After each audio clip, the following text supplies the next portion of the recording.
الخلاصة في الزراعة. معاكم دكتور أحمد الخضرجي، مركز DHC.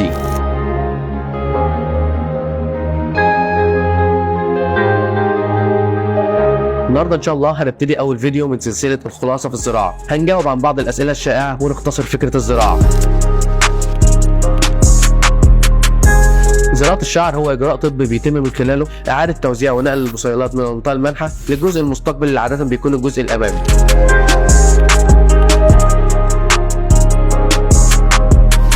أي سن عموما، بس أكتر فئة بتزرع هي من 25 ل 40 سنة. من وظائف الشعر ان ليه وظيفه جماليه، ومع عصر السوشيال ميديا والمناسبات بقى حاجه مهمه جدا ان احنا نظهر بافضل هيئه ممكنه. ده غير ان ده بيخلينا ما نبانش اكبر في السن. عاده العمليه بتكون ما بين 6 ل 7 ساعات. تقنيه FUT بس دي بتعمل ندبات مش كويسه. تقنيه FUE ودي الاكثر شيوعا والاكثر في التكثيف. تقنيه DHI ودي تقنيه اعلى في التكلفه بس فائدتها بتبان اكتر لحالات معينه، وبيطلق عليها اسم تقنيه المشاهير عشان مش بنضطر نحلق معاها الشعر.